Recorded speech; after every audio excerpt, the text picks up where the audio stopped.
Hey everybody, Washington Blood here with some skill point challenges today. I wanted to show you a bunch of different of the skill points as I've encountered it throughout the world, and this is the first one we're going to talk about here, Old Stinky.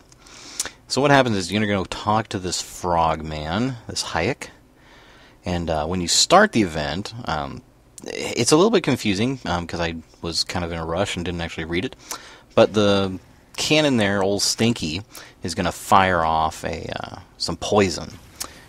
In theory, you're supposed to avoid that and focus on the frogman. Don't do what I did. Focus the frogman, and then you'll be able to capture that skill point pretty easily. The next skill point we're going to look at here is a skill point from around the Divinity's Reach area, in the starting area there, Queensdale. And when you come up to this portal, it's going to spawn 3 mobs, 2 shades and an adex. And your job is to obviously take out all 3 of those. You got a little bar telling you exactly the health of the adex and how many shades are remaining. Just fight those guys down and you'll be all set there. Nice and easy. This third skill point actually involves a jumping puzzle. Now, you'll see the jumping puzzle here in a little bit because I actually went back and re-recorded the whole jumping puzzle, the whole thing.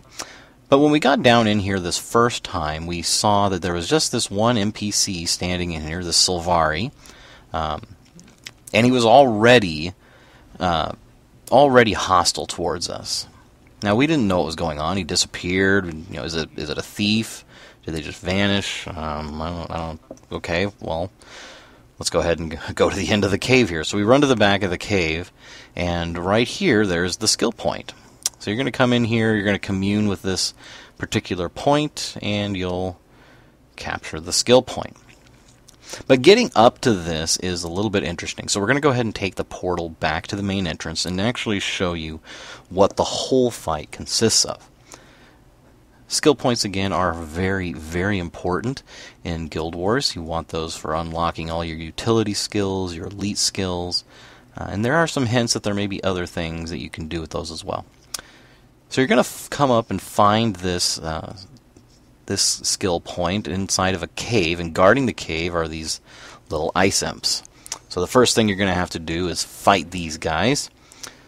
Not too difficult, but they do have a chill effect on them, so you'll want to watch out for that. The chill condition makes you move significantly slower and also reduces your skill's recharge time.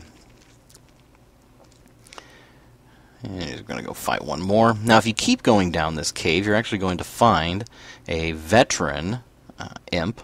But you see this little pillar right here? Right here we are, and there's a good shot of the map for you, so you know where you're going. You're going to jump up onto this and up this way. Because if you keep going down, you won't be able to find the skill point. But if you jump up here, you'll actually be able to get to the skill point. So it's kind of hidden away. It's a little bit different. And as you can see, this time when we get up here, we've got a new mob in place. We've got a raven, veteran raven shaman. And we're going to see here in a moment what exactly this fight consists of. You might notice I'm standing around there in my fabulous pink armor. It was pretty funny. I got a pink dye as in just one of the random finds, and as a joke, I dyed all of my armor that color. And wow, it's very, very, very interesting. Doesn't look too bad there, right? Not too bad. Now, at this point, what's going on is I'm waiting for my friend to finish making it up the puzzle, and he's actually showing some of his guildmates where it is. And the guildmates are actually having problems because one of them is a Norn, and for some reason, the Norn in particular, when doing this jumping puzzle, was continually hitting their head on the ceiling, and so it would not allow them to jump up to the next platform for some reason. But in just a moment here, we're going to see another guy be a very, very wonderful player. Any second now. There's a better shot of that nice pink armor.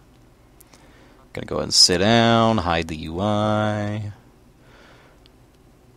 Look at that. Oh, here we go. There's our other player. And this guy is a wonderful friend. He charges right in. Okay, great. Thanks. So this time you can see in the upper right hand corner there's actually 2 health bars. There's the one for the Sylvari NPC and then another one for the Raymond Mesmer Shaman. Now we're fighting the Raven Shaman, and the original Sylvari NPC disappears, and now we're left with these 2 extremely potent phantasms, and man, they are just kicking our butt. There's also the Raven illusions that pop up as well, so you have to take care of those, and then you've got to take care of these 2 phantasms that this Mesmer summons, and there we go down. You know, if there had been a little bit more planning, a little more foresight, the results of this might have been different. You can see there in the background the other player that just charged right in actually went down as well.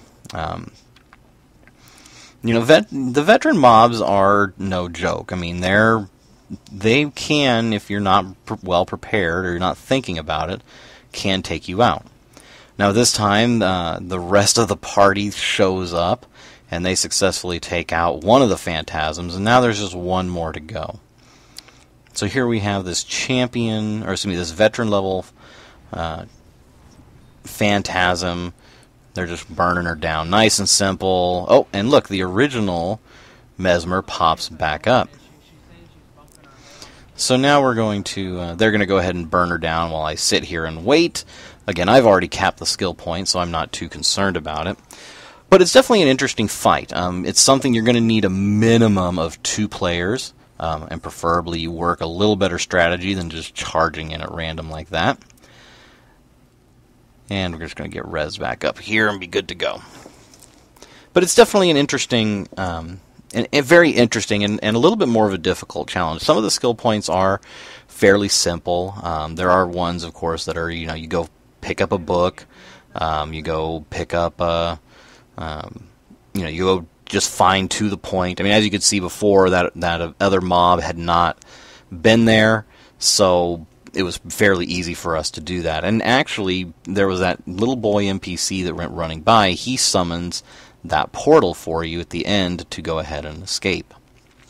Definitely an interesting skill point challenge there, and definitely a lot of fun. Give it a try, you'll like it. And as we get ready to finish out, I got one more short clip I want to show you guys today. I know it's a short episode, winding down here to the end of our content, because again, ArenaNet finally announced their release date. Oh, thank you, ArenaNet. So what I want to show you is this particular cave, and this cave was filled with all kinds of critters that when you go in and knock them all out, you can then go and talk to this giant, and the giant will then walk into the cave, and he's going to show us a little surprise. Just going to go ahead and take this bat out real quick. The giant just keeps on walking. It's kind of funny because the giant, of course, is massive, as you can see there. I mean, I'm not even up to his knee. And he wants you to go in and clear out his cave because he's, he doesn't want to go in there and do it himself. You're a massive, 4-story giant, really? You can't handle this by yourself? And he actually, in his dialogue, does mention that. But you get back here, and he clears away the back of the room, and lo and behold, there's a nice little chest here. Not bad. You get to a little bit of an extra reward there for doing this this event, and you have to go talk to him to initiate doing it. But it's a good fun. So that's it for today's folks. As always, a like or subscribe is greatly appreciated, and we will see you next time.